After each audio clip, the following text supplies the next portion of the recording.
Just use that one. Okay, thank you. Got it. All right. Someone type really hard. That's you, moms. Got you, baby. Now put you on mute. It's all good. Welcome, welcome, welcome. This is No Desk Poetry Concert. We are now live everywhere. You can share this with your friends. This is the continuously free poetry event that we're offering here, courtesy of Bowery Poetry. And of course, all of the artists that are sharing their time and their space and their art with you. My name is Mahogany L. Brown. I'm the new ED of Bowery Poetry Club, which is really funny to say because if you know anything about me, you know that I've been running from that kind of title, but I'm excited to do this kind of curation and make sure the space is open to so many different individuals so that they can talk about, you know, their lives in a safer space and a largely reached platform. So today, this is called Bridge Work. And the reason I titled it Bridge Work was because of the people that are a part of the reading.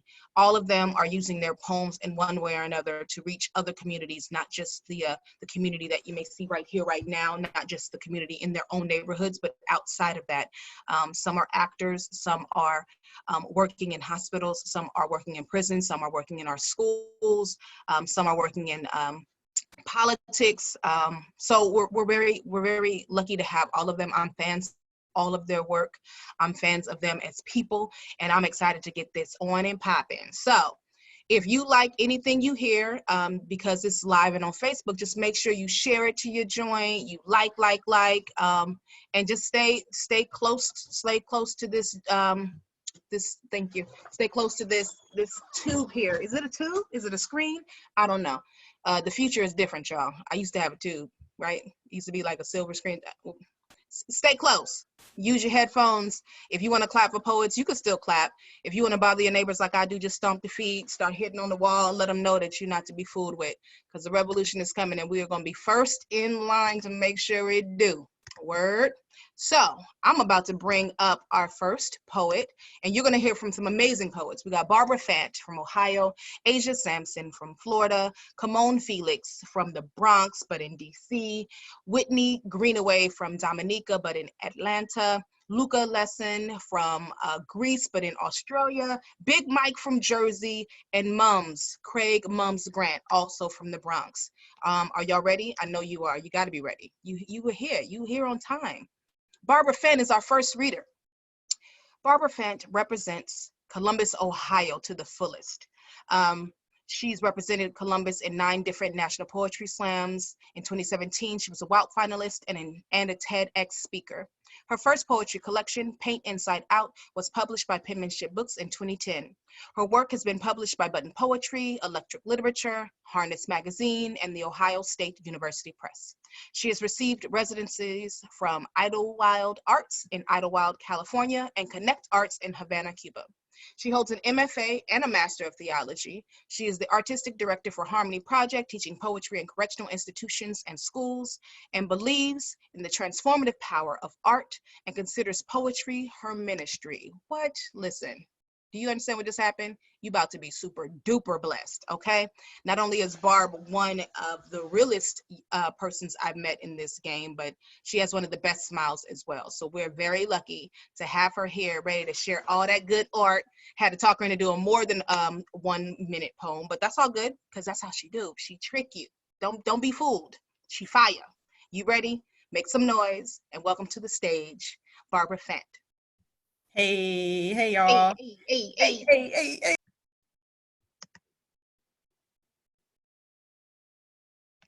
Unmute myself. Am I good now? You good. Okay. Thank you so much for having me. You're a true bridge builder. And so I'm so thankful to be on this platform. I'm thankful for you. Since I was 19, you've been looking out for me, and I'm just so thankful for you. I'm gonna do this poem. It is a short poem, but it is, I have a sister and a cousin who are on the front lines of this COVID epidemic, and they are nurses and they're in the field. And so Black woman repetition after Terrence Hayes.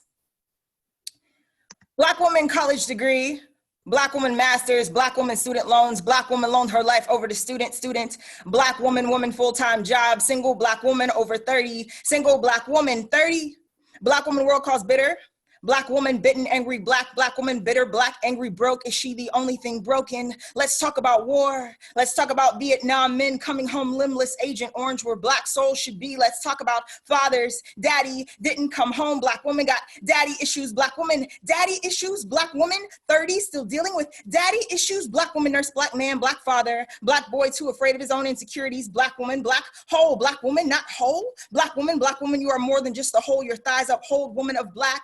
Black woman, you are not always the night. You are not always Black and blue. Black woman, not Jonah. Black boy, are you Jonah?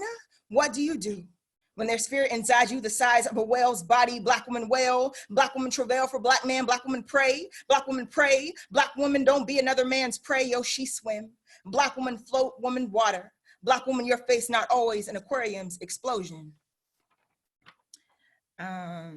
I'm gonna do this poem that is, it's more of like an anthem, but it's a shorter piece, and it's something that, you know, throughout this entire time, I've had to wake up every day and just reclaim my mind. And so this is a piece I'm gonna share. But tonight, I am queen. I shake the shrapnel of racism from my hair like 1,000 thumbs. Let it dance to the thunder of my thighs. A swarm of swords falls through my tongue, and I become the diamond of every brown girl's rough. And every brown girl's rough erupts into laughter. And they no longer have to explain their dance, their bodies flailing, glistening in the moonlight as their limbs make sacrifice to the sun, and the sun bows her bones at all this beauty. And she no longer has to explain the trauma, the trails from her body, the quickening of her heart, that she cannot seem to find the words to explain. But tonight, nobody's sons die. Tonight, no Black body is left hollow for us to bury. Tonight, we lift every burden, crank our bodies to the sun, and shout, holler, wail, twerk, work our way to freedom, build a land beneath our feet that no one can ever steal from us. And tonight, call us royalty. Rub the velvet from our teeth and tear yourself a garment. Tonight, we do what we have always done, be the greatest resource and the greatest miracle this world will ever know. Tonight, we do not explain our blood. We do not part ourselves for others to have passageway. Tonight, we are the passageway. Tonight, we do not explain our purpose, our existence, our right to live. Tonight, we live. Tonight, we breathe a breath that no one can take away from us, and no one gets to put a price tag on it. Tonight, this is no one's song, but ours. And this last piece I'm gonna share that is, it's really testimonial. It is ministry for me. In this world, I see myself as a bridge. I often am a bridge building together faith communities and the art community. And so I'm gonna share this piece that is really testimonial. You will build a house out of dust until you realize that the home is within you. When I realized I was being swallowed, it was too late. I saw the bullet swallow the wind and remembered how the clouds held up the sky, yay. Though I walk through the valley of the shadow of death, I am reminded that it's just that, a shadow, that these dry bones can still rise on tomorrow. Told death how I buried my mother at 15, watched my brother take his last breath at 17, visited my father on psych floors of hospital rooms for years. Then I ran into houses of men disguised like homes. You will build a house out of dust until you realize that the home is within you.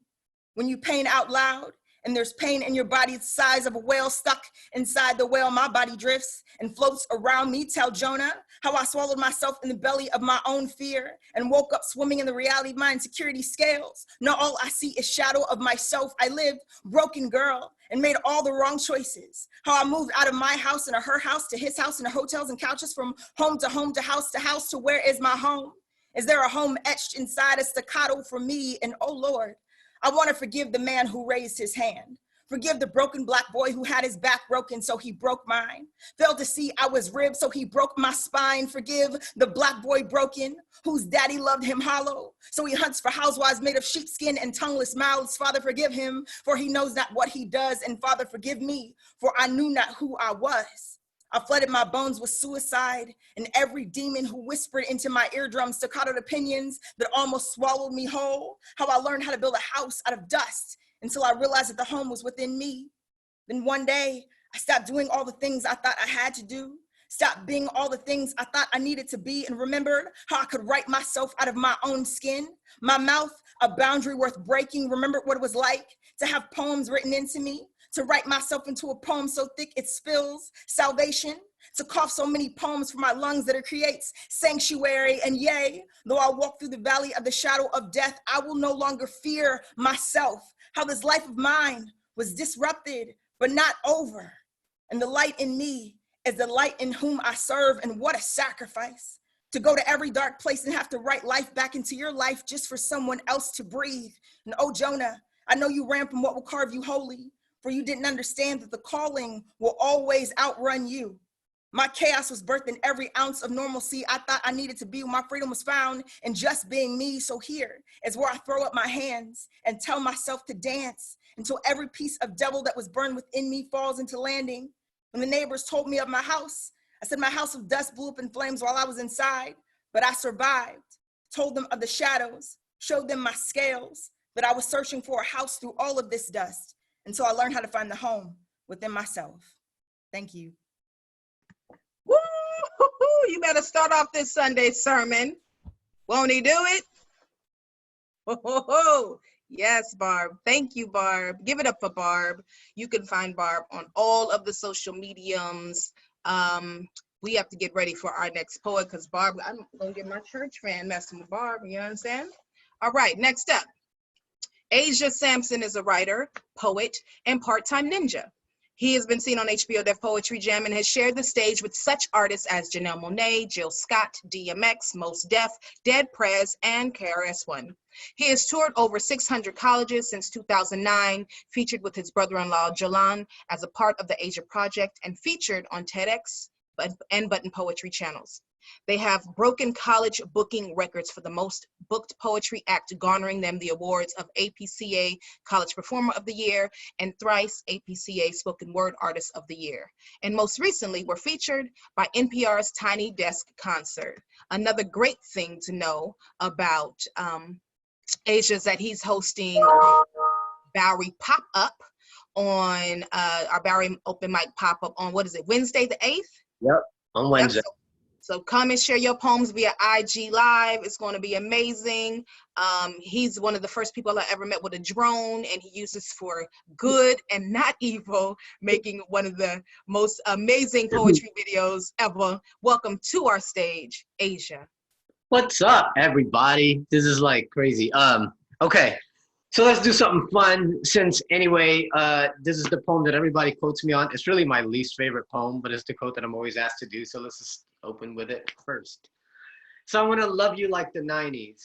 I want to love you like gazelles in cross-color overalls. I want to love you like a new pair of Felix and K-Swiss kicks. I want to love you like Junior Dance 1996, where you and I can rock the same outfit, airbrush t-shirt and oversized flannel. You with the Aquanet hair, the fan above your forehead. Me with the Gumby flat top that lean to the side, taking prom pictures, posing next to a plastic pillar with a castle in the background. I want to love you like the 90s. I want to love you like Jordache backpacks and Trapper Keepers. I want to love you like you love your beeper, Motorola Bravo, clear case with a chain on it. And when it goes off, you'll know it's me because I'm the only one that beeps you 143. See, love never needed text messages and cell phones because we both know it ain't love till I'm throwing rocks at your bedroom window. It ain't love until I have the guts to call your house at 11 o'clock at night, hoping your father doesn't pick up because you know you're not supposed to call a house at 11 o'clock at night, but we got a system. Call and hang up after the second ring. And we never had to worry about the battery dying because our phone had a 30-foot cord that we from the kitchen, down the hall, and into your bedroom where we'll talk into the night saying things like, you hang up first. Now you hang up first. Until we stay on the phone till we both fall asleep. I want to love you like the 90s. Back when we made book covers out of paper bags. Back when we passed notes in class. The ones we used to fold with a little flap that says pull. Back before Facebook turned us into disconnected fools. I don't need a status that says in a relationship. I need a status that says we go together. I don't need you to like my comments. I need you to check like at the end of my letter. And by the way, writing and checking maybe is not an option. Pick a color. Blue, BLUE. You do like me. I want to love you like the 90s. Back when love was as reliable as TGIF on Friday nights. I want to love you like that. Make you the Kelly to my Zach, the Laura to my Urkel, the Gina to my Martin, the Topanga to my Corey. I want to love you like the 90s. Back when MTV actually played music videos. And when my favorite one played, which at the time was Boyz II Men on Bended Knee, I would run from across the room with a tape recorder and press it up against the television speakers. If you listen to my tapes, most of my songs have my sister's voice in the background and me going, shut up, I'm recording. I want to love you like the 90s. Back when making a playlist meant dubbing you a mixtape. I want to love you like cassette. The kind of love that even when it gets tangled, we just have to stick a pencil into the spool and reel it back to normal. I want to love you like portable Sony CD players. The kind of love that even when it gets scratched, we just have to wipe it on our sleeves because love just needs a little touch to make it move. I want to love you like Nintendo. And for the record, I know Nintendo came out in the 80s, but when you're poor, you never get to own anything the same year it comes out. Mine was hand-me-down and broken. We had to put books on top just to keep the cartridge from popping up. But like love, sometimes a little pressure is all it needs. Love. Love has never been anything more than, I forgot the poem. See, this is what happens. People pressure me. I knew I was gonna forget the poem right there, but yeah. Just go online and watch the rest of that. I'm just gonna cut it right there. I forgot how it ended. Mike has been screwing me up because Mike is holding up signs that says "Don't mess up," and he's screwing me up. But all right, let's get serious. Let me do like the poems that are close to me and that I really want to do. But yeah. So the shower has been running for over an hour. When I find her, she's sitting cross-legged at the far end of the bathtub, and without looking up, she says, the blood has finally slowed down. These were the first words she's spoken since the hospital. I'm sure she's been waiting to speak until now, at least here, with the water streaming down her face. There's no way for me to tell if she's been crying. She says, remind me tomorrow to cancel the baby registry. What am I supposed to say?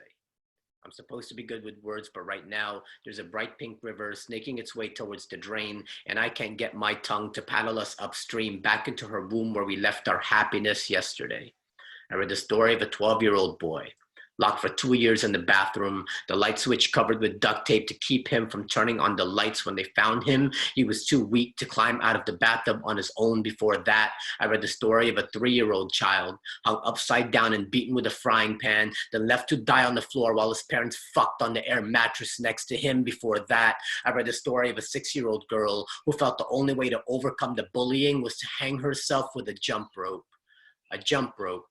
At what point did she feel so ignored? She felt the only way to be heard was to turn that jump rope into a cord, tie that cord around her voice, anchor it to the heavens, and play telephone with God. Sweet, sweet girl, if only my wife would have heard you. She would have answered that call. She would have shown you how to use that jump rope properly. It's why I don't tell her these stories of these children born into monsters and afraid to sleep in the dark, because it would only remind her there's a nightlight we bought for the nursery that will never be used. It's even one of those night lights that light up the ceiling with tiny stars. That night, we slept in each other's arms, our bodies entwined into a figure 8 of infinity, because that's how loud we dialed up the silence. And the only words of comfort I could muster was to tell her we'll just be the best and an uncle to everyone else's kids. Like this was some sort of consolation prize. Sometimes the math just doesn't add up. On one side is a child wanting nothing more than a safe place to sleep. On the other, our parents staring at a crib they will never get to assemble. My God, can you not see this? Can you not do something to close the distance, or at least tell me what to say to my wife to lift her up? When an empty womb feels so heavy, all she can do is collapse in the corner of our bathtub that Sunday. As I sat in church with my arms crossed, I glanced over to find her on her knees, her surrender telling me that sometimes the only way up is to hit the ground. The whispered prayers will reach heaven further than my screams, and for 2 years she did this, not once getting loud, stacked each prayer on top of the other until it was high enough to pierce the clouds, and finally he answered. His cross appearing in the window of that positive pregnancy test, and now I am bent over the same bathtub I found her years before, giving our 2-year-old son a bath. He splashes water on the floor, laughs when I get angry, and when we finish, when I tell him to put his bath toys away, he kisses each one just before he drops it into the basket. He knows how to love because he is loved. He knows how to love because he is loved. I pray every child could be as lucky. Cool. All right, one last poem. I think I'm gonna know what to do for this one. Eris, come here for a second. Come here.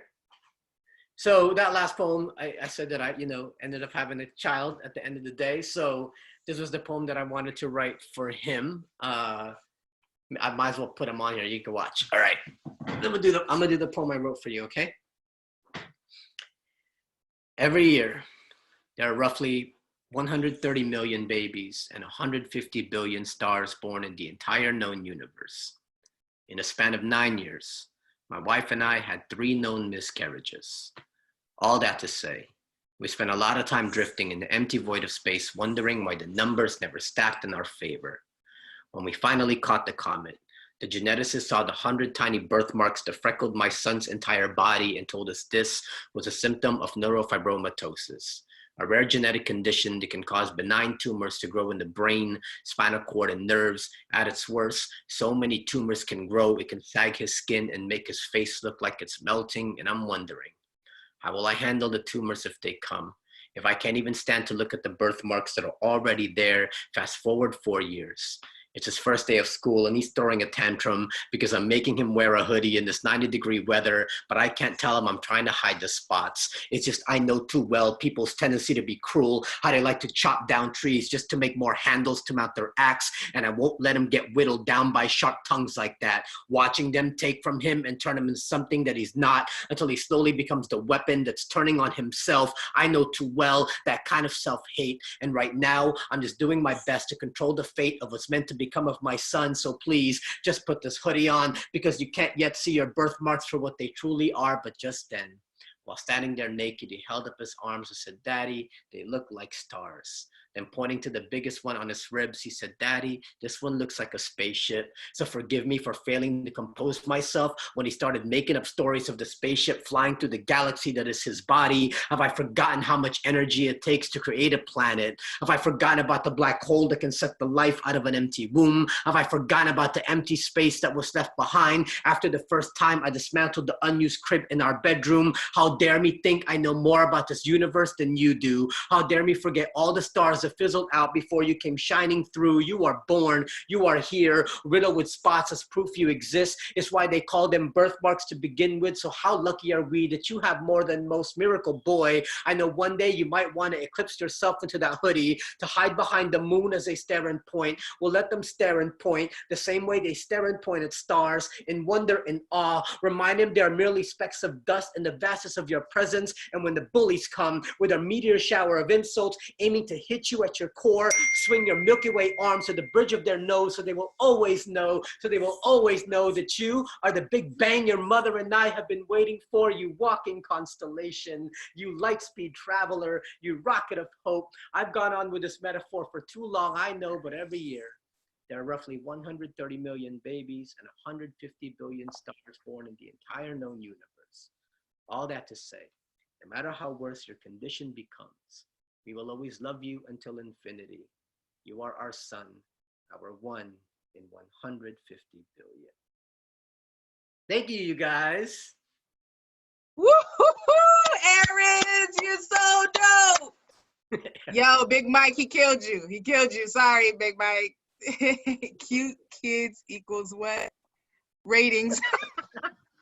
Big Mike is such a hater. Thank you, Asia. Do you want to say anything about Wednesday? What should they be prepared for? Yes. I'm just going to be hosting, man. I can't wait. This is going to be really fun. I'm just so honored that Mahogany hit me up to host Bowery. So, yeah, come through. We moved the time back to 8 p.m. Eastern, right? So anyone who's 9 p.m. Oh, to 9 p.m. Eastern. So I think it's 9. And then we moved it to 9. It was 10 and then now it's 9. Okay, perfect. I'm thinking 8 because it's 8 here. So that's cool. So make sure y'all definitely check in. I can't wait to see who's going to jump on that thing. And Mike, I hope to see you there as well. He called you out, Mike. Okay, there you go. He's just eating this whole time. The whole time he's been eating. Thank you, Asia. Beautiful job. Thanks for bringing airs to the mic as well. Very, very fresh. Our next poet, Camonghne Felix, is a poet, a writer, a speaker, and political strategist living in DC. Her first full-length collection of poems, Build Yourself a Boat, was published in 2019 by Haymarket Books and was longlisted for the National Book Awards, shortlisted for the PEN America Book Awards, and Lambda Literary Awards.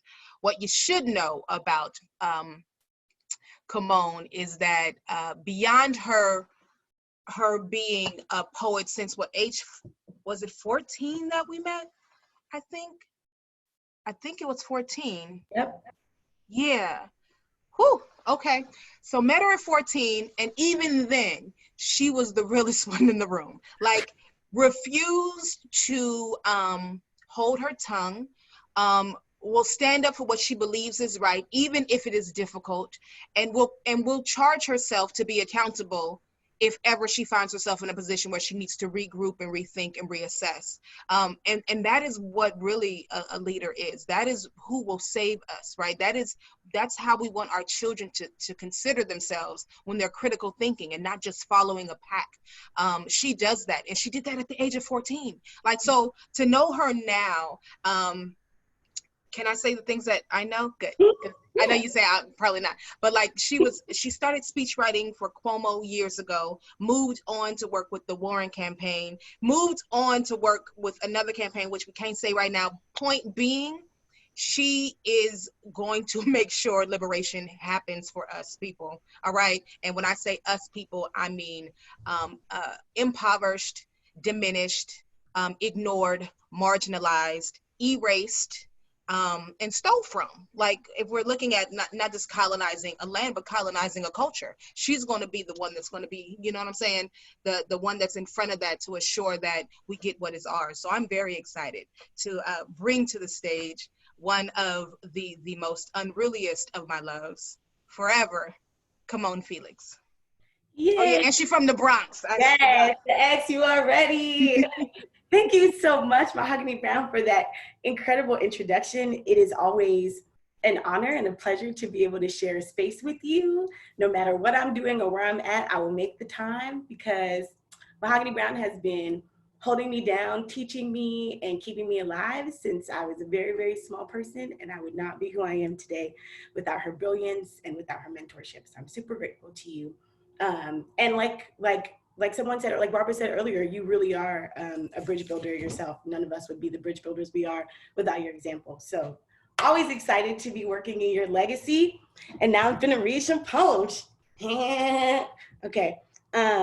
So a big part of my literary, or the tradition I'm trying to write into, is really finding the intersection between poetry and the poetics and exploiting that intersection. It already exists, but really pushing at the layers to make it more obvious. So I'm gonna read some of the poems that work in that space for me.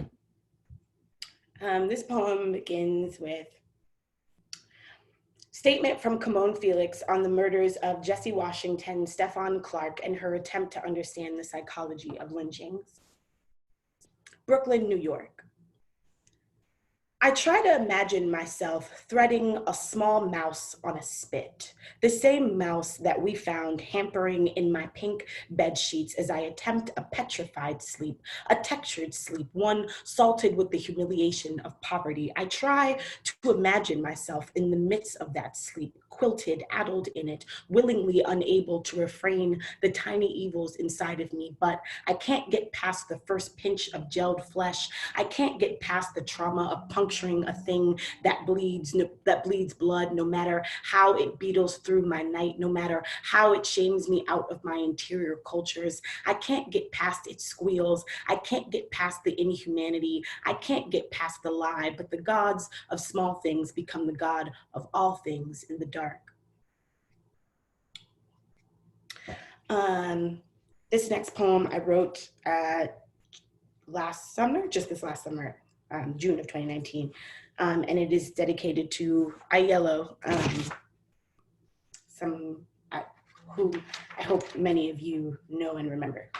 The title of this poem is: Some are dead and some are living.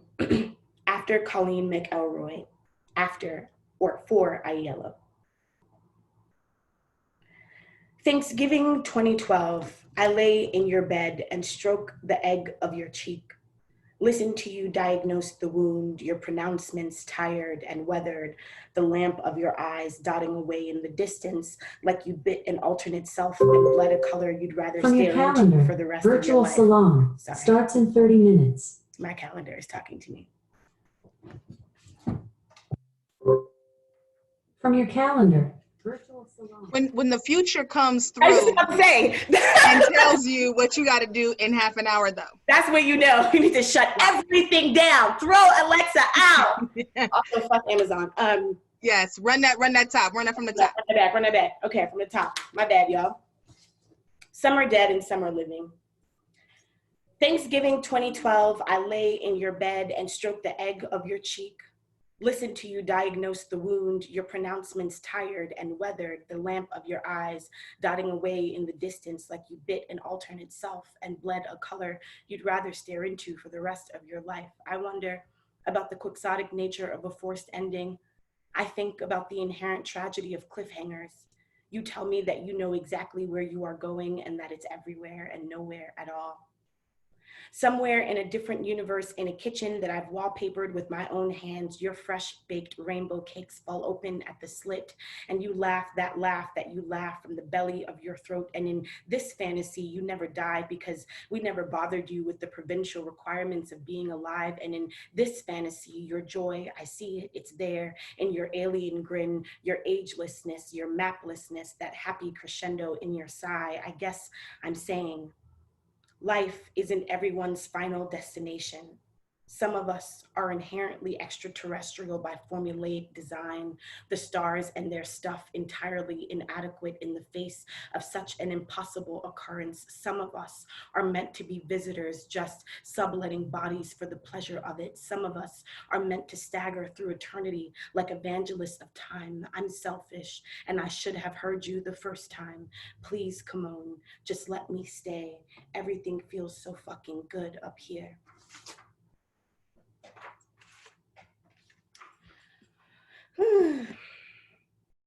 Okay.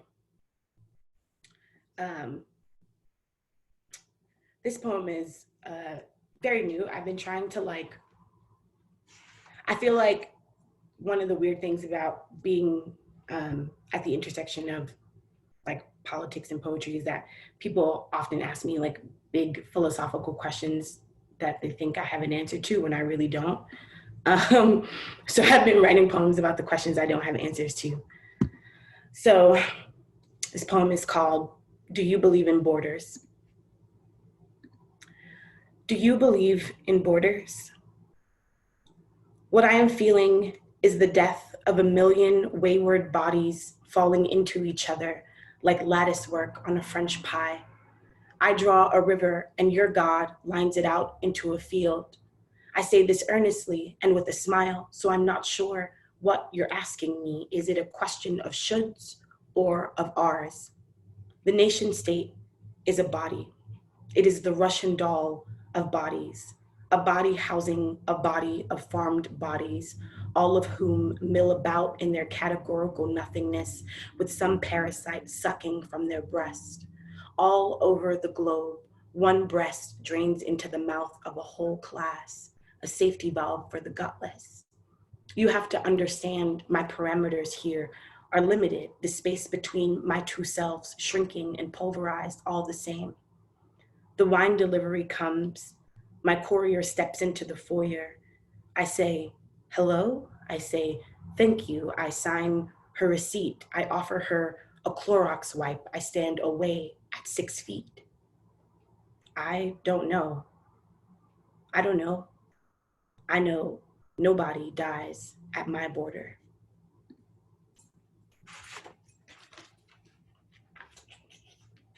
Cool, and then I'm gonna do 2 more poems and then we get out of here. Okay, no shade though. A faculty member thinks I am too involved in my own nostalgia. I say, what nostalgia? You mean Black nostalgia. If I can't recall the land of my umbilical severance, then there was no navel to begin with.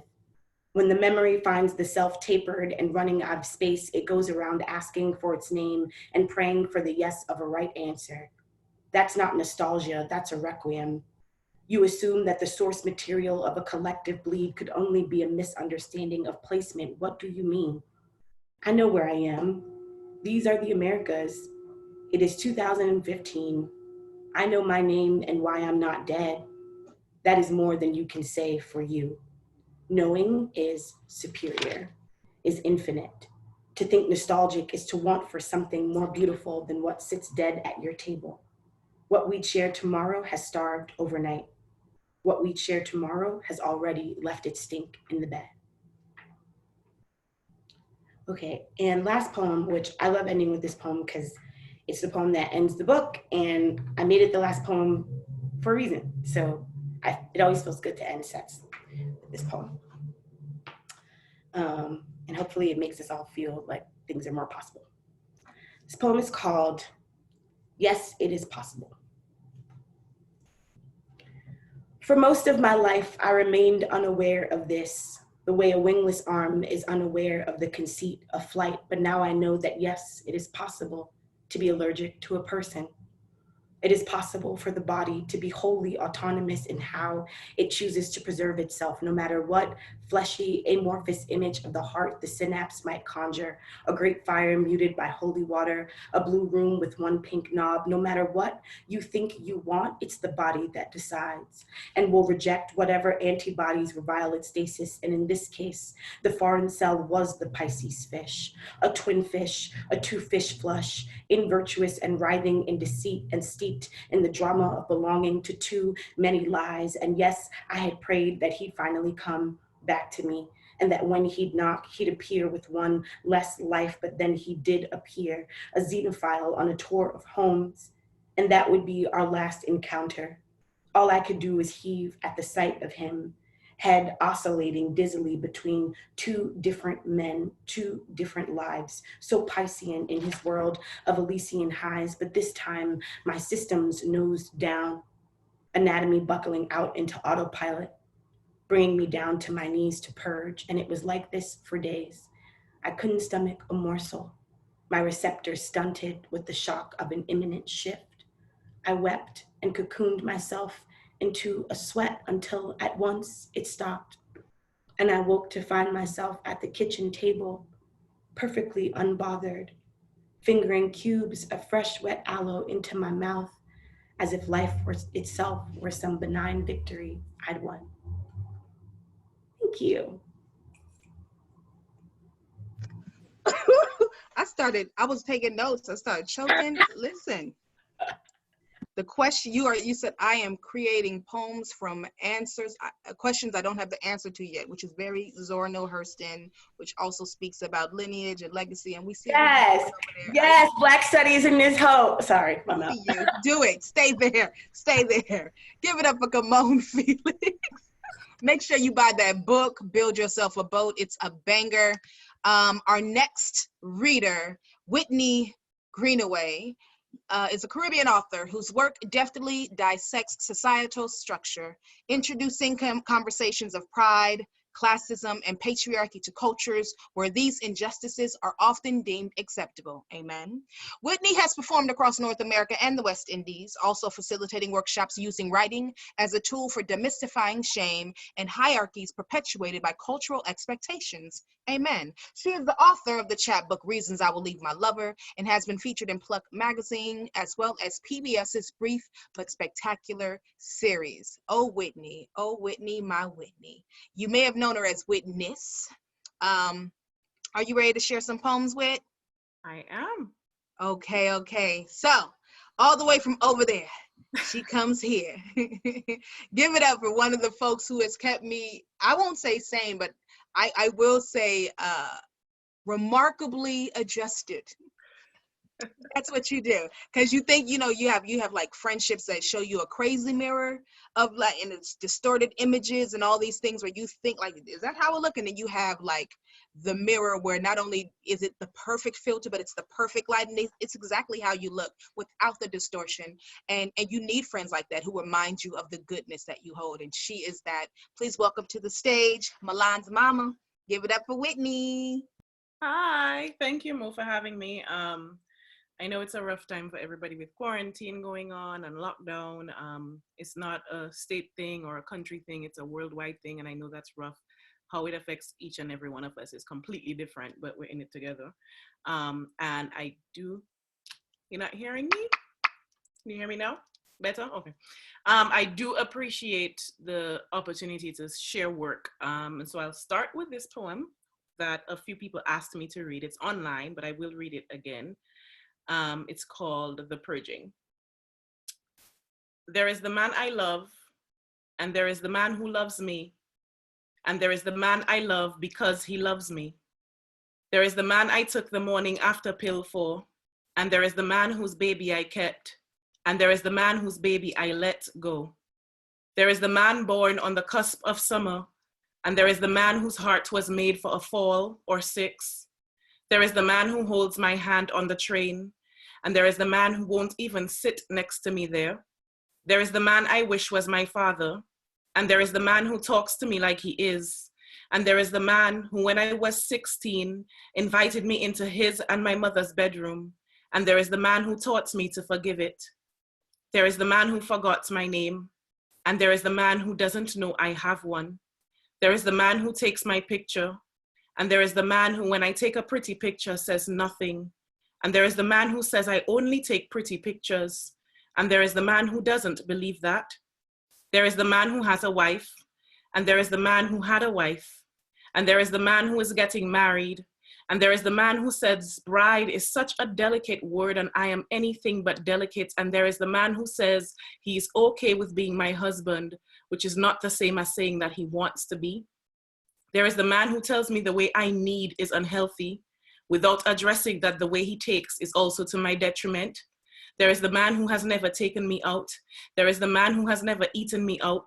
And there is the man who is always filling me in. There is the man who asks me to keep his secrets. And there is the man who has made me a public secret. And what is more skillful than that? There is the man who says he loves my size. And there is the man who doesn't mention it, and I find it hard to trust him because how dare he treat me like how much space I take up in the bed has nothing to do with our relationship. There is the man I feed Sandcoach, and there is the man I feed green smoothies, and there is the man I feed lies. There is the man who goes to church, and there is the man who doesn't believe in God, and there is the man who believes in me. There is the man whose mother still asks for me, and there is the man whose father is dead, and there is the man who tells me that family is a foreign country and who wants to stand in line for a visa you may not get approved for anyway. There is the man who tells me he will never forget me, as if that is some kind of prize to be chosen only to exist in memory. There is the man who says he will always love me, and that is still only a temporary comfort. And there is the man who says he will never leave, and there is no man who has kept his promise. Okay, I'm going on to another one. There was a period in time that my daughter didn't live with me for health reasons, but all the same, it meant I had to leave her somewhere else with her dad. And I wrote something in that time. Trading my daughter for sin, or how I became myself when she left, or how I used sin to fill my lonely, or I was never a saint to begin with. And this is inspired by Roya Marsh. Gluttony. It is Wednesday night and I have eaten grilled pitas filled with fish and avocados and kale, cilantro, pepper, oil, and lemon juice twice. Tomorrow morning, I will inhale the greater part of Oreo cookie pack. I will eat ice cream and cereal within the same hour. I will tell myself an extra orange won't hurt. I will eat until I am sick. I will eat in private. I will eat until every snack box is empty, and I will get dressed to go out and buy more. I know the undercurrent of this compulsiveness has a name, but I do not use it. On some days, I am good at hiding it. Some weeks, I worry I won't wake up because the calories will hold my blood hostage. On all occasions, I am aware of my mouth and my abdomen, how they are of me, but not mine. Sloth. I move slowly, if I move at all. My weekends bleed into each other, and most Monday mornings find me wild and unprepared. My bedroom floor is littered with winter boots and jeans and bills and emergency packets. I cannot find my opaque black stockings for the interview, and I haven't seen my blue fine-tooth comb in 6 days. My grandmother would be ashamed of me. I only bother to tidy up when I'm expecting company, and by that, I mean squeeze the 2-3-week-old bags of laundry in the closet and transform underneath my bed into the ever-expanding storage unit. I arrange my 6 different bottles of coconut oil by height and sweep the floor. I stretch out the sheets and arrange the pillows in an awkward design. I begin graduate school applications. I stop. I spend hours thinking about my life and all the things I need to do to change it, and then I turn on Netflix. Envy. I know her name and her birthday and can probably guess her jean size. I know how long her hair is and how often she styles it. I know where she works or doesn't. I can speak on her faith and sense of humor and hips. She's lost weight recently. I say this of a woman who doesn't know how much I know her. I say her smile is beautiful and I wish it were mine. She's a prayerful woman, but my spiritual life has seen better times. My bosom is not holy enough for his confessions. She has herself together, smart in ways I am not. I know he is softer with her because I am softer with him. It is something I have witnessed without either of them knowing. She is full of opinion and I offer too much acceptance. She's not afraid of herself, but if she is, he doesn't see it. My mind has considered all the ways that she has been touched by him. Greed. When I have extra money, I should save. But isn't that dress cute? And doesn't it translate the same on my body? Do you know how seldom that occurs? So should I not buy it in every color? And these boots, brown doesn't go with everything. And that book, it's the newest one. And that shrimp, am I not tired of chicken every day? Do I not deserve these things? Do I not need this drink to make me loose-tongued and opened and memory lapsed? Am I not allowed a new hairstyle and this plane ticket? And what if I prefer cocoa mango shea butter over Vaseline? Can I not want to smell basic? And what if I have more journals than I need? What if this is how I feel safe?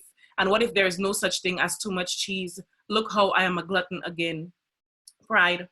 It took me a long time to become self-aware. It is taking me longer to separate me from myself. Lust. I know how to quell the urges, but stifling a thing does not eradicate it. Last weekend, a man slept next to me and I did not touch him.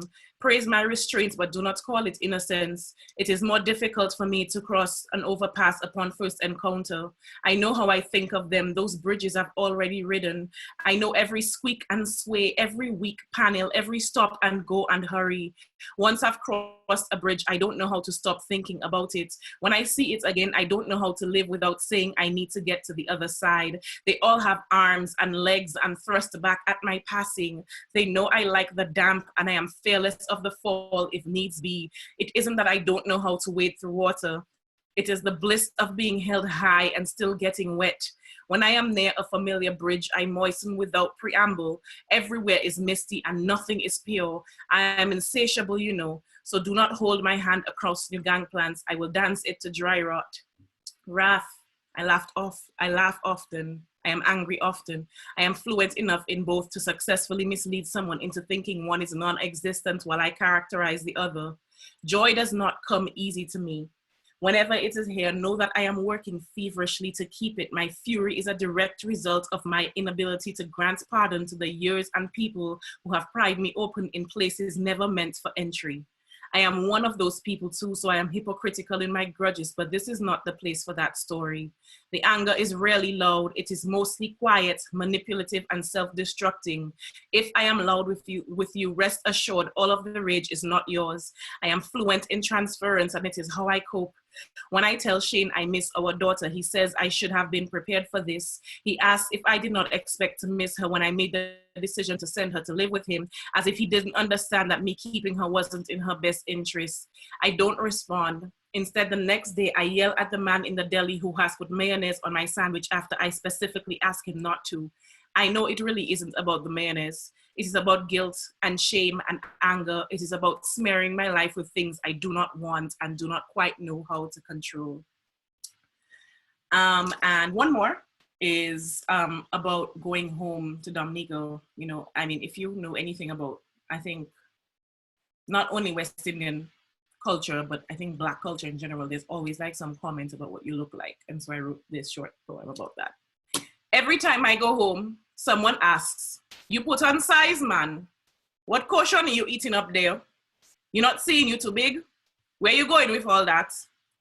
Their questions are not tipped in malice. The tongue is a wave and we have no control over wet things. Look what happens to the sea during hurricane. What happens to pussy in love? Wet things are where people go to die and sometimes be born again. Who is the lucky man? You mean somebody not taking care of all that? A woman like you shouldn't be alone, you know. I sure you have somebody. Maybe things not serious yet. I've been here before. Been hearing that my body is the way it is because of who it takes inside of it. Been believing that my body isn't worth anything if someone else isn't enjoying it. Been wobbling the thin line of body so juicy, man must be pummeling it and having a body too exaggerated to be anything more than a story to laugh at. Been holy water and devil's juice. Life's sweet up there, man. You looking like you have plenty good time. So America going good with you? I'm used to this. Extra pounds must mean I don't have to work hard, don't have to sleepwalk through one job and Red Bull my way to another, means easy money, means big house and big car and US dollars because no visible bones means no sign of struggle, no sign of living paycheck to paycheck, of choosing between textbooks and food, no sign of can't get sick because can't afford it, no sign of sacrifice. You need to do something about that weight, Whitney. You would look so much nicer if you slim down a little. You must eat less. You must do some exercise. I never explained my chest is a warehouse of unforgiveness, of holding things too tightly and how the rest of my body does the same. I never explained how fearful I am of joy, how it can make me an air balloon and I know I can empty out in a second, a whistle, a night. I eat so my spare tires are always ready to keep me going. I eat so things like lonely and angry and afraid don't gnaw me into a bitter version of myself. I eat so the ghosts find some other coffin to dance in. I eat when I don't even know why. And thank you. You made me drop my phone.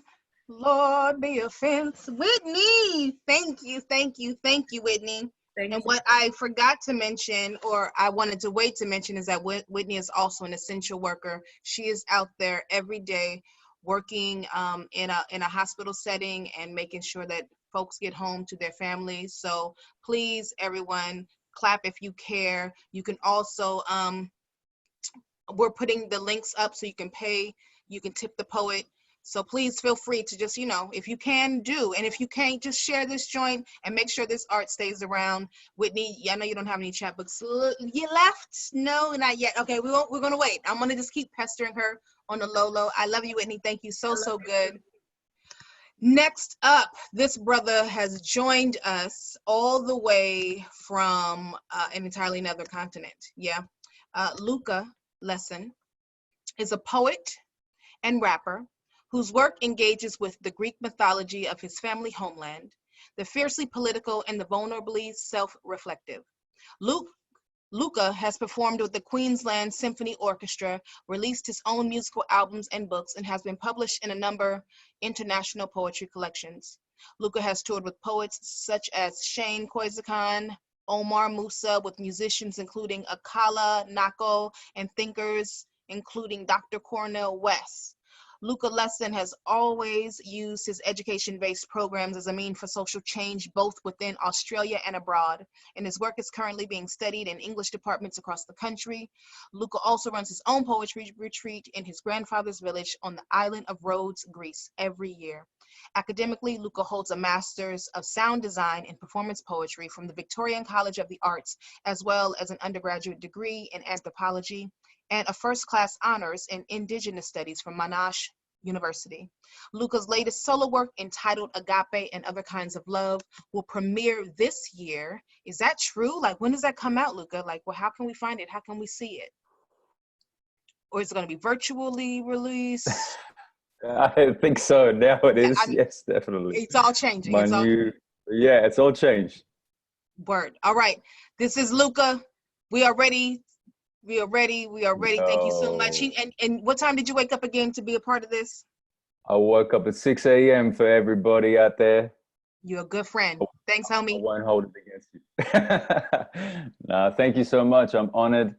I would like to pay my respects to the Bundjalung people, the land that I'm speaking to you from today, and also acknowledge all of the traditional owners of all the lands from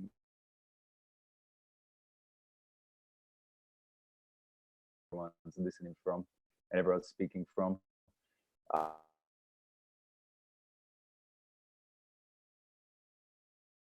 A scene from this new show that I've been working on called Agape and Other Kinds of Love. It's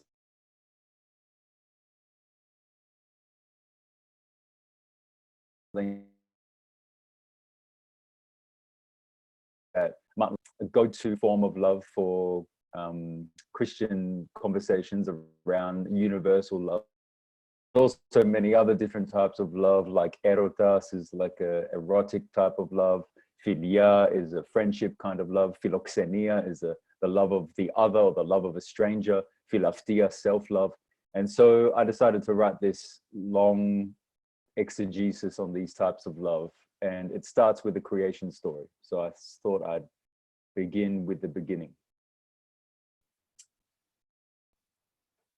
In the beginning,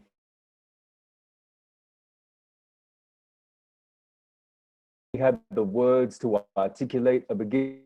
There was a breath, an open mouth. Chaos regurgitates a snake. They spit a thick oil slick into the abyss, a heaving mass vomited from the mouth of a god. They hang in an empty void, like a fat baby in the womb of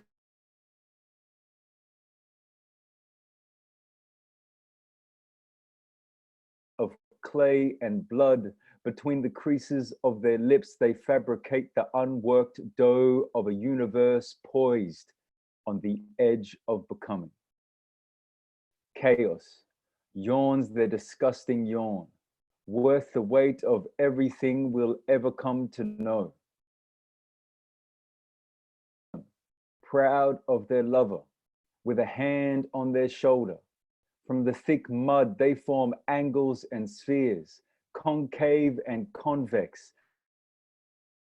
Rises under the heaviness. The blunt peak of progress is birthed through the seething mass.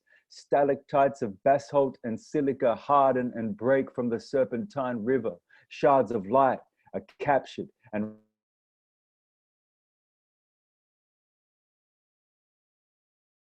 is flicked like a marble into a tiny and insignificant galaxy. Reptiles and fish with their shimmering scales separate from mineral seams. The muscle-heavy silver, the soft-bellied river salmon swim from rose gold. Whole species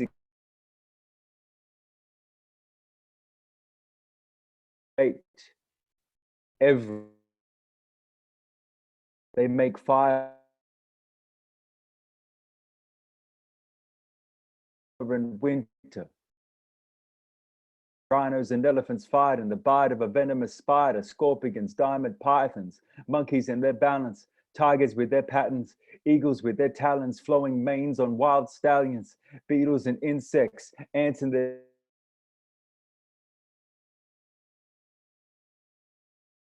into diamonds, bones become reminders.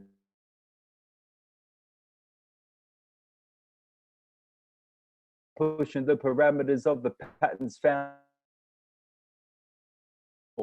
Allies fight the storms, divide and conquer or demolish. Invasion through the ages, and then thieves drag and marble from the bottom to the top of the Acropolis to honor their forgotten gold-plated virgins. Statuettes are placed in their perches. The eternal fire is burning, buying spices from merchants, cut in pine to make altars. The meat is seasoned and salted. They use mortar and pestle to heal wounds with a poultice. They write in papyrus. Architects and designers measure the height of their marbles with the light of horizons. And so a city is built upon obsidian silt in the mouth of a volcano that won't erupt for us. A table is being built with chairs and legs, the timber turned. The wine is poured. And it's cold.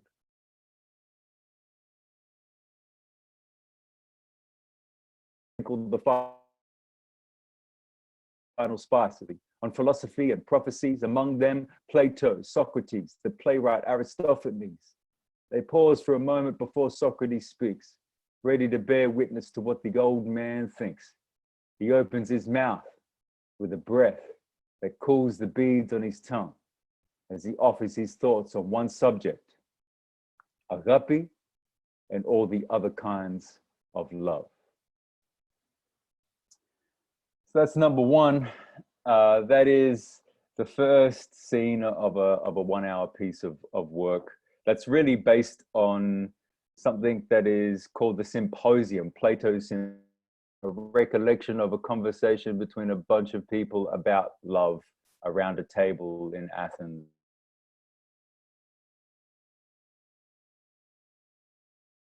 Of love turn up deeply for the past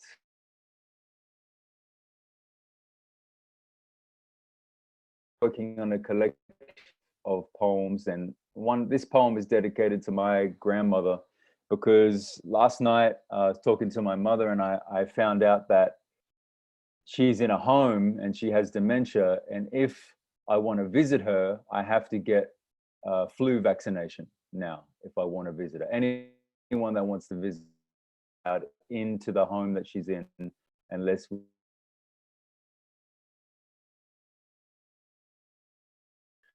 and so it's really interesting to me how these times there's borders between us now that are being built depending on our ideologies and ideas around vaccination and what the solution is to this whole situation. So this poem is for her. It's called Marble. Her body still hums with a village song. Coffee powder dusts the kitchen bench in the mornings. She stirs her cup with a chisel. She is not yet marble. Yesterday when I visited, I massaged her shoulders, and she warned me that she wouldn't be taking her blouse off for any old stranger. Grandmothers are proud and sarcastic things, and it is hard to knead a stone. She harvested. I closed my eyes for osmosis.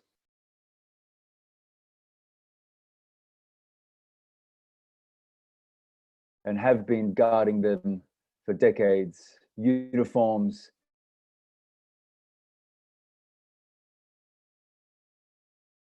They push their spears into tomorrow's throat.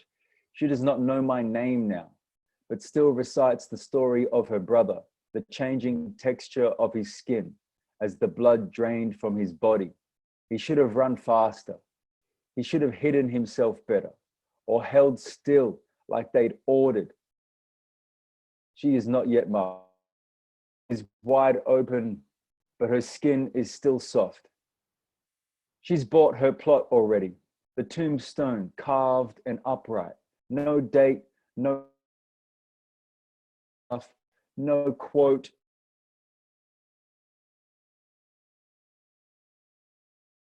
To come and give them their meaning. Be a well-hidden monument. The soldiers won't bother her there, nor the brute. She will be with us, but she will be quiet, and I will sing her a village song. That one's for my yaya. As Mo said, I've been delivering a workshop series, retreat, writing poetry and visiting my grandparents' village on the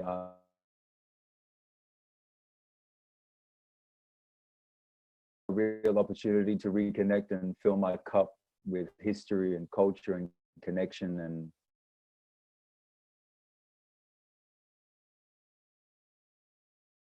up the strength of my culture, but it's also important to critique what goes on around us when we return as members of the diaspora. And one of those critiques I have is around sexism in Greek culture and around this machismo in Greek culture, and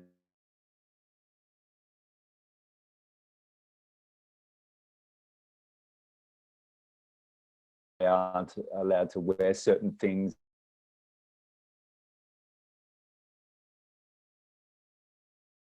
makes me extremely glad that I grew up in Australia to be able to have a wider view of things than is possible in that bubble of Christianity, or that bubble of orthodoxy.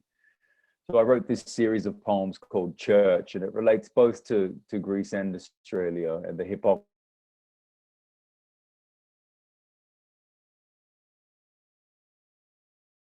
One, listen, I'd rather be a pagan and stick to my common sense than call myself a Christian and be part of the common threat. If the patriarchal system that wants women in the kitchen developed a global system that tells them to sit and listen, then are those doves perched on the spires, or are they just pigeons? Is that love that's got us inspired, or are we imprisoned? Tell me, how much does it cost to rest all your blessings on the shoulders of your sins?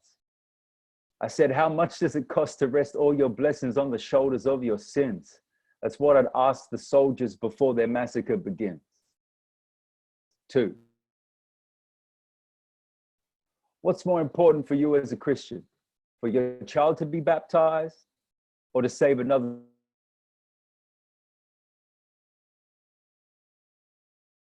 Speak up. If Australia is largely Christian, then I guess being locked in detention has become a traditional Aussie christening. And to their own lesson, they hear, turn the other neighbor of thy cheek. Karma is immediate. If you don't have to wait for it to come. If you incite hatred with your speech, then karma's already living. They say, do unto others as you'd have them do unto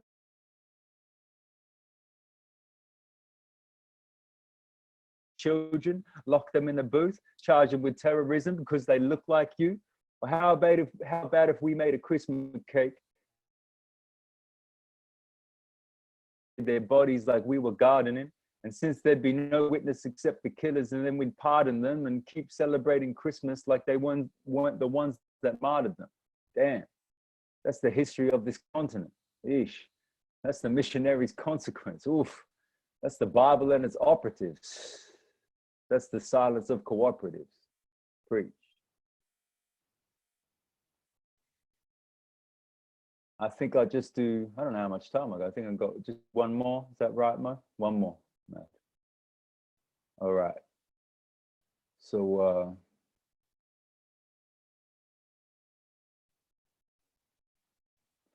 I might get off the page for now and do something from memory. This poem,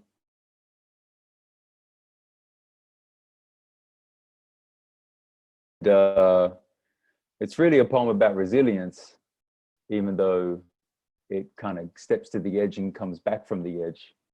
This poem is called Bones. There are 206 bones in my body, and mine, but I'll be white ochre if I want to.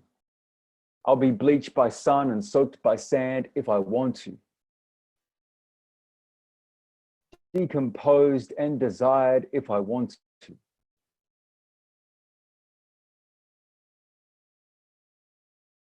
I will burn if I need to. Be dust if I choose to. Desire smoke signals of yesterday.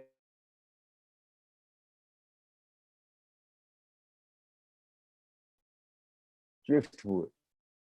Dead weight. Dead poets society.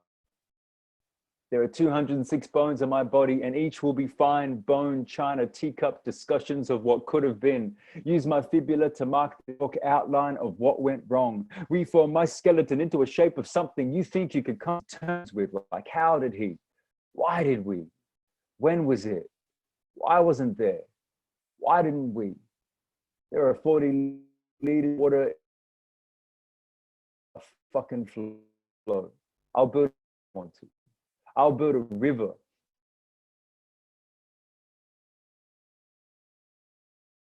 Tell me we can't hear your voice anymore. I my own sometimes. My heart beats me all day, and I know you know what that means. I know you miss me, but I wish you'd missed.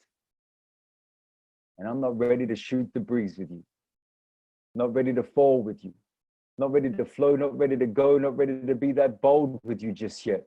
Not ready to decompose, disintegrate, or dissolve. I'm not ready to be the dirt just yet. As a poet, we're only ever respected once we're dead, so I guess I'm not ready for fame just yet. I'd rather be anonymous, but breathing, alive.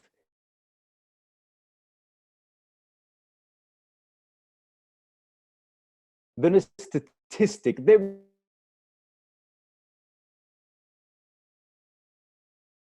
in each vein a name. So when I'm gone, you still can't use my name in vain. And there are 36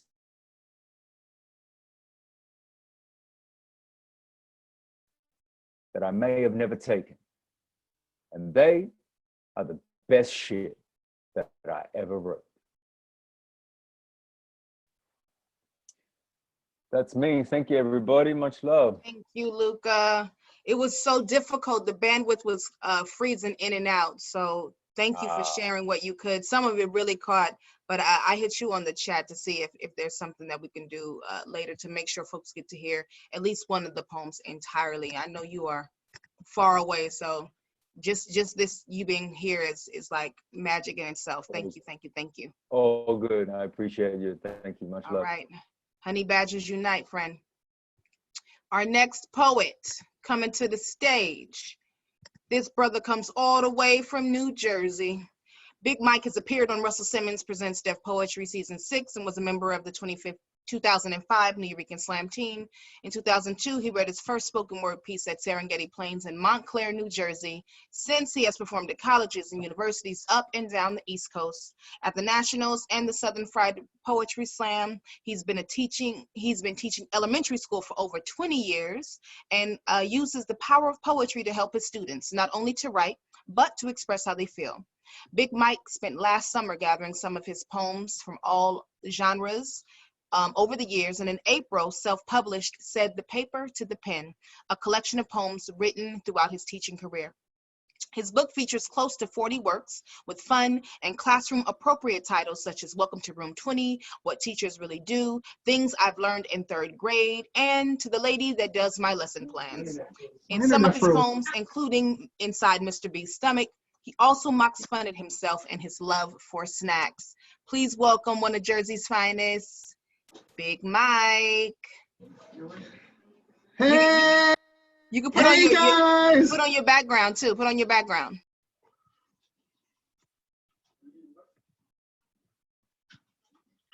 Okay, I feel more comfortable now. Good evening. I would like to say hello to everybody out there except Asia Sampson. I do not like him. Screw that guy. Since you're going for the adorable kid card, I have my baby here.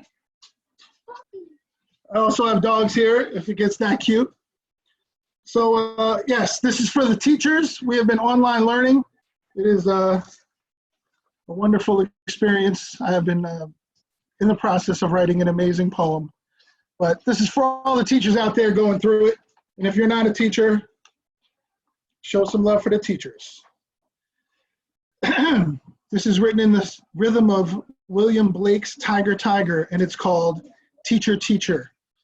Teacher, teacher, Mr. B, always writing poetry. Bald and chubby creeps at night, devouring every donut in sight. He'll steal your snack right off your desk. Eat it. Now there's nothing left. Teacher, teacher, Mr. B, that snack-stealing bald guy writing poetry. That's it. That's what I do. I steal snacks. So if you had any questions out there, what teachers really do before online teaching, I'm sure there's a whole new definition now, but I will tell you what teachers really do. This poem is a poem called My Book, which you can't see because I have a donut background. It says the paper to the pen. It's called What Teachers Really Do. Teachers are awesome. Teachers are cool. Teachers are lunchtime CSI crime unit playground detectives solving kickball cases, gathering witness for the latest recess drama. We analyze handwriting samples, looking for clues to find out whose paper is this? Whose paper is this? Teachers have adhesives to keep work hanging through the seasons. From scotch tape to masking, we keep it real sticky. Teachers are innovative and thrifty. Pass me a paper clip. I'll fix the zipper on your jacket, poke holes in the orange glue cap, unjam the stapler, the pencil sharpener, and tighten the screw in your desk. Who needs a screwdriver? I got a pocket full of paper clips. Teachers are born with gifts. Super strength, super speed, super everything. We can quiet an entire cafeteria simply by raising our hand. We can straighten the most crooked line, twist the too tight top off your thermos, and stop beastly behaviors with a stare so cold, it'll freeze your soul. Teachers are superheroes that swoop in and save the day, then ruin it with extra homework. And when students aren't around to see, teachers live like royalty, chilling in our secret teacher's room lair. We have manicure and pedicure stations to attend to our tired hands and feet as we watch the news on 65-inch ultra high definition smart TVs, eating gourmet lunches by our own personal chefs. Man, this teacher life is the best. Teacher life can't be beat. And if your teacher isn't sweet, then it's probably because they ran out of sprinkles by the ice cream machine. Get it? Hyperbolizing the teacher's room. Get it, Mo? It's funny. Thanks. All right.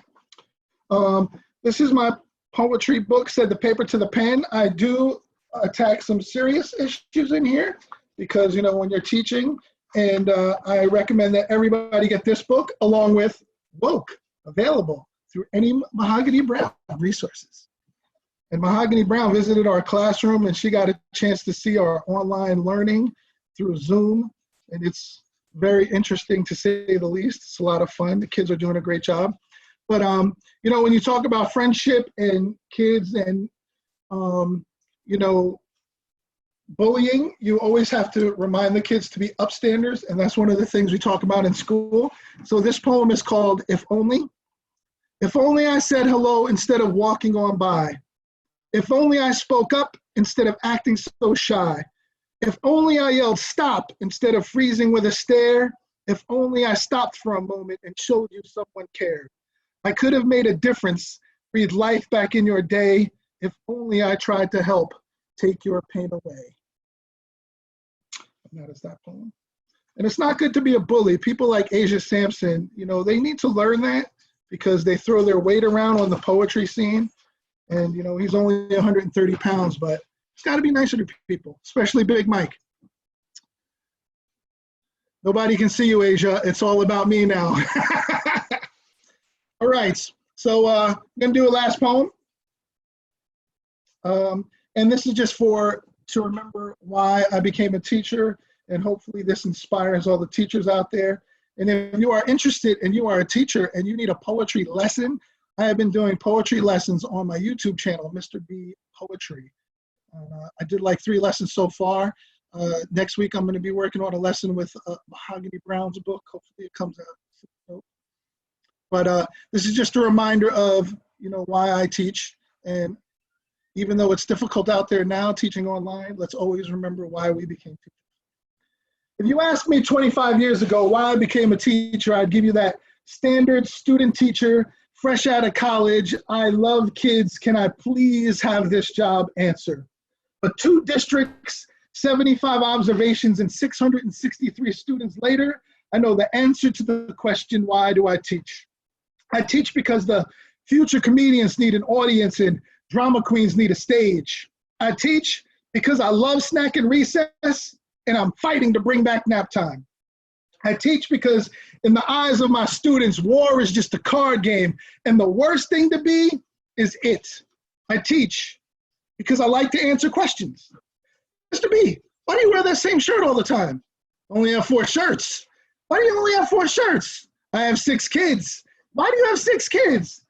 Man, take your math book out. I teach because homemade cupcakes are heaven and birthday smiles are priceless. I teach because every child is special and labels belong on clearance racks. I teach because watching a student handle their pencil like a wand, transforming their print into cursive is magical. I teach because the corporate world is phony and kids are honest, too honest, but they love unconditionally. Where else can you have a bad day and still get a hug? Where else can you make up answers to questions you don't really know the answer to? And here, I have no choice but to smile. I wear a student-made necklace like a badge of honor and tape Crayola scented pictures to my desk like they were paintings by Van Gogh. I teach because 8-year-olds have clay minds and I can shape them to believe that love is as simple as sharing your colored pencils and your rainbow goldfish. I teach because green eggs and ham are delicious, and the web that Charlotte wove is way more significant to American society than how many different shades of gray there are. You figure that out. I'll teach the importance of friendship. I hate lesson plans, but I love planning lessons. I've acquired a taste for school lunches and look out my window praying for snow days. I teach because of Sophia. Every day she hugged me, she told me she loved me, and said, Mr. B, I never want to leave the 3rd grade. This is the age of budget cuts, overcrowding, lost innocence, and dense ears. But from 8:30 to 2:55, I teach to leave a mark, have my students cemented in their hearts, and remember me forever. So oh, thank you, Barbara. So sweet. Oops. I think I did the wrong thing. All right, so I'm gonna go with no background because I wanna show you a picture. And this is the last one I'll do. Mo mentioned the poem Inside Mr. B's Stomach. I don't know if you can see that. So one of my students actually drew a picture for me. And this is the picture and the poem that they wrote inside of it. And it pretty much captures my whole essence as I've been eating snacks here the whole entire time, which I do throughout school. Don't judge me. And this is called Inside Mr. B's Stomach. And I will end with this, and I will thank all of you and wish you a good night. Inside Mr. B's stomach. I like donuts and cookies. All that stuff is yummy to me, but I hate to be my fruit and vegetables. That is nasty. And that wraps up how I feel about life. Thank you, Big Mike. Thanks for reading the youth poems. More snacks. That's what's up. That's what's up. Give it up for Big Mike. You can find said the paper to the pen on all of the places in which you buy your books. Our final poet of the evening is Mums. Craig Mums Grant was born in New York City and raised in the Bronx. He first gained attention as a poet and performer when he was featured in the documentary Slam Nation, which followed him and other poets of the '96 New York Slam team. Mums has gone on to act in film and television, including Boston Legal, Bamboozled, and Everyday People, as well as making an appearance on Chappelle's Show. He has performed on 2, 3, and 4 seasons of HBO's Def Poetry, is a member of the New York City's Labyrinth Theater Company, and in 2014, wrote and performed a Sucker MC, hip hop and slam poetry based on his personal reflections. In 2016, Mums guest starred in the Netflix Marvel series Luke Cage as Reggie, AKA Squabbles. Now, Mums, are you ready? Let me unmute him. Maybe that helps. Mums, are you ready? Are you ready? Are you ready? I'm very ready, ready. There we go. I also should say Mums is the actual first person I interviewed when I moved to New York City as an intern for Double XL. So it is full circle. It all come back around, baby. All the way around. Yeah, you are inspiration, Mo. You keep me in this game. Every time I talk to you, I run home and write a poem. That's what we need. That's what we need. All right. It's all on you. Let's go. Okay, so I'm going to read 2 parts of a new series. Well, a new series, not new. 2 parts of a series I've been working on of poetry. It's just the first 2 parts. The first part is called How to Survive a Lynching or How to Free Oneself. Okay? And I'll just get right into it. It's a beautiful day outside, though. How to survive a lynching or how to free oneself. My neck bends strong from staring at the sky, waiting for some savior to swoop in and wipe away the lies of this world. Hypnotized me to think that maybe all of this was my fault. I was too insolent, reading books all out in the open, too independent like the bodies on the bottom of the ocean. But I can conceptualize for myself a freedom still. In me, an instinct and a will to just maybe reach my toe to that root. Brace myself on what I know to be true. Fashion me a fighting chance. Maybe free my hands. Maybe make this my stance in this dance. But I ain't got time to think. Just gotta trust my instinct and focus past all that freedom and justice indivisibly outside of me, intentionally. Declared and celebrated behind a wall, backyard, meat on the grill, explosions in the air, hot dog and freedom. But I feel like cattle. Like I gotta go in the back door, like I shouldn't think too big of myself. Like I ain't gonna get that mortgage. Like I was just reaching for my ID. Like I tried to vote, but they said I gotta prove I live where I say I live. Like I was just selling loose cigs. Like, goddamn, I gotta take a knee. Like I'm just sitting here trying to pursue some happiness. But oh yeah, that tea party ain't have no invite for the likes of me. Out of even just what one would expect from one with respect for all of humanity. But even 3/5 of me knows there ain't no fair, and there ain't no just, and there ain't no free, other than what I take. Shit, maybe I gotta close my eyes and radiate all this energy I done soaked in from the sun. Mama's strong, bend over, pull that root out the ground, raise a child amidst all of this. Me, her son. I dream to one day uproot this tree, save my people from all this atrocity by any means necessary, one way or the other, because it's getting harder to breathe, harder to keep myself from dozing off into this new norm, this dream of reality, running my fingers atop amber waves of grain. I fight to stay eye open, focused on the pain, mind removed from the peace, them acres, the little cottage I'd build for me and my family on a fruited plain. Instead, I keep an eye focused on all this hooded hate beneath me, picnicking, blood dripping from my toes onto they plate when I'm kicking, blood in they mayonnaise, blood in they chicken, blood in they lemonade. They put smallpox in them blankets, innocents in internments, citizens in indifference out here. I'm out here with nothing left to fear. So once again, I bend my neck back to the air and spit declare how little I care to seek justice from a structure built to profit off of those who suffer at the foot of the architect for the lowest common production costs and overhead. Dirt deals done in buildings built to babble across and oversee. Me, survival dependent on the mood of a judge, the auctioneer, the flap of the money machine cutting the air, the crack of a whip, the sound of a ship cutting a wave, all over me, shackle displayed, swinging from the limb of a tree. A rope tied around your neck will focus you, force you to conserve breath for that one big push to freedom or the afterlife. I can hear my mama singing them down home hymns. Praise Jesus, like as if we had him packed neat in our bags on our trip over here on that ship. Shit, this is what I know.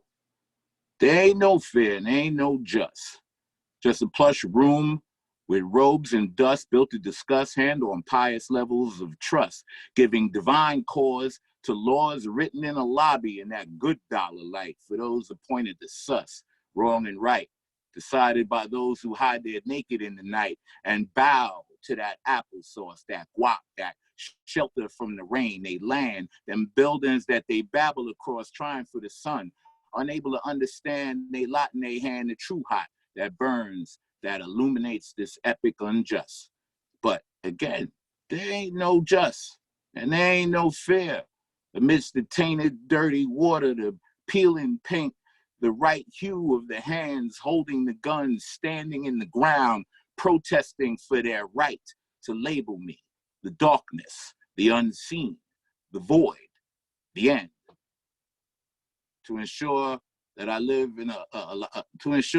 a life in shackles, with no idea of fear, no idea of peace, only patience. I am the end.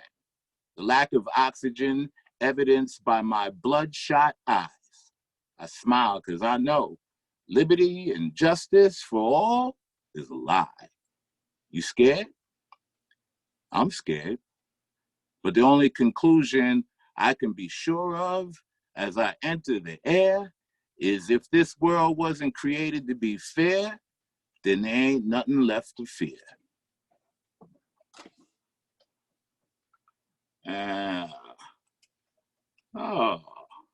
And this next piece, right now it's untitled. I call it Nature, but you know, it's like part 2. Anyway. This morning I woke abrupt with a rush of fear from a nightmare that plagued my night. The thought, no one ever said this life was gonna be fair as is in nature, and I ain't properly prepared for the fight. So I meditate on the natural. I think, I write, quickening the time between the computations in my mind and my pen. I transcribe rhymes verbatim based on what I heard in the trees just outside my window in the breeze.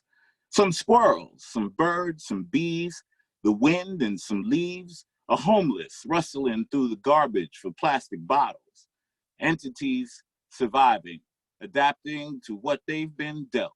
I decoded a conversation heard at the crack of a dawning sky. Leaf was like, if I could write, I'd impose a writ hidden in a lie, like alternative facts or telling people that they're black and lesser than white. You can't go in this door, but you could damn sure fight on the front line of this war and have them followed around my store. Shit. If I had control, I'd process their taste to generate the vomit of turn-up economic spit.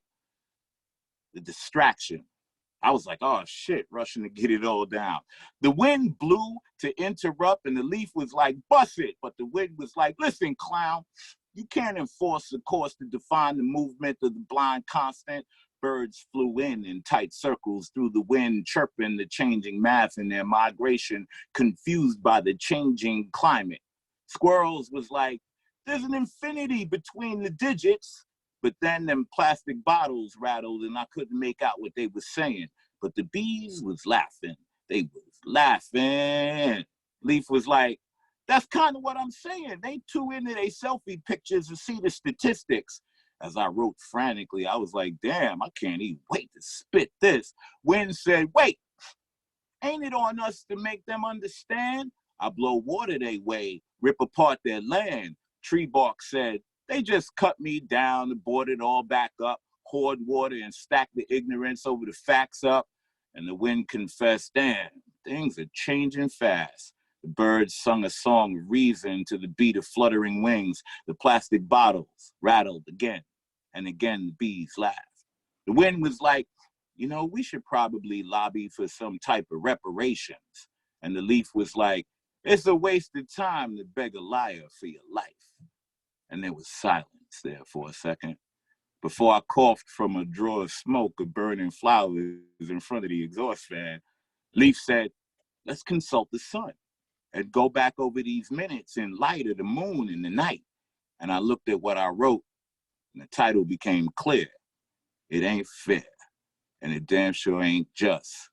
A strong tree branch bellowed out, a pox on the house of those who chose to douse their fear in a supremacism devout governing idea enough to alter a people's worth and the wisdom they shared before they was snared. Ain't see that coming. Ain't recognize that skewed, egregious unknowing of this obvious earth. It was said with a hatred and a pointedness in its voice, like it knew something the others didn't. A squirrel chimed in sadly, ever since I dedicate precious time to foraging for that bit of sublime I must have dropped out of my pocket somewhere when I first got here, because can't no way this existence be this unfair, right? And I wrote without thought, there ain't no fair, and there ain't no just. For the zebra grazing on the plain and the wildebeest trying to sip safe, hoping the crocodiles is gonna be tame. This disparity is old. The beasts accept their fate, their function on the food chain. while we clamor for justice, begging to be treated right. Leaf was like, that's what I'm saying. Let's do what they done did. Let's take advantage and spread some lies, son. We already negative in the course. And the sun, just under the horizon, burning the mist off. Squirrel was like, when? You expect things to stay the same? Time don't go backwards. How it used to be is just a perception. Everything changes, even the facts. They too strong, or maybe we too weak. Nowadays, I can barely make it across the street, even be seeing my cousins trying to bury their nuts in concrete. Others end as roadkill. The wind said, the sunlight still can make a halo in hell. I'm not sure what that meant, but I know what I know on this side of the red line. Wind paused, then said in a confident blow, survival and resistance is in our essence, in our instinct. And then again, there was a searing silence, full of rage and acceptance. And then the bottles, those plastic bottles, rattled again. Woo-hoo. All right, moms. You better show the new. You better bring us to the new. I'm ready. All right. I'm ready. All right. I can hear an orchestra. I can see b-boys happening. I know you possess all of the facets when it comes to poetry and hip hop and live stage experimentation. So I'm so excited to see what the next embodiment of this piece is going to be. Thank you for sharing with us, for trusting us. Thank y'all for joining us on this good Sunday. Every Sunday we do No Desk, except next Sunday we're going to have a special surprise, which includes Sebu Scan. It is a multilingual poetry set hosted and curated and conceived by Marcos. What else do we have? Monday, just tomorrow, we have our very first self-care study. Self-care study includes like massage and meditation and poetics. So it'll be really fun, and it's free, of course. IG Live 12 to 12:45, I think. Just come in and take a quick breath. You know what I mean? Drink some hot water and lemon. Come meditate, write a quick word or two, and then go on about your day. We also have our Wednesday night open mic, which will be our pop-up open mic with Asia. He's hosting that via IG Live. You just come, you sign on, you want to share a poem, do that. And then Friday, we have the Big Mike experience. He did his kids' poems today, so Friday is going to be pretty raunchy because he's a foul-mouthed heathen. But he's great. He's great. He has both sides. You know what I'm saying? He does both things. And if I'm correct, he has blues all the way from Slam Charlotte coming through. And then Monday, May 11th, we have another open mic. It's open jam, actually, and it's hosted by Dialect. He's asking musicians, MCs, beat makers, poets, singers, composers, all over. All of y'all are welcome to come and share space on our IG page. So thank y'all for being here. Thank y'all for coming back, and we will see you. Our next No Desk is May 17th. You'll see more about it. We'll be publicizing it, but it is already confirmed that Araceli Skirmay, Toy Derricott, Don Lundy Martin, and Kathy Lynn Che, and so many more. It's gonna be dope. So be back, come back. Until then, stay safe, stay home, drink water, yeah. Keep writing them poems and reading them poems. Y'all want to say anything? I'm going to unmute you all at the same time. So you can say goodbye, farewell. Goodbye, everyone. Everybody stay safe. Everybody stay healthy. Everybody stay strong. Everybody stay calm.